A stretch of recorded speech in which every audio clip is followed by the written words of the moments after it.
Welcome! In front of me I have Amazfit GTR 4 and I'm gonna show you how to adjust the sound volume on this watch. First we need to wake up the screen on our watch, and you can do it by pressing the crown button. After you wake up the screen, you can press the crown button again to open the menu. Now scroll through the menu, find the settings icon and tap on it to enter the settings. In settings, scroll down, find the option called sound and vibration and tap on it, and here we have the option called volume.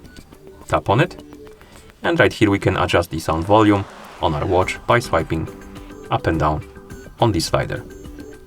Adjust the volume to your liking and then press the crown button to go back to watch face. And that's how you adjust the sound volume on this watch.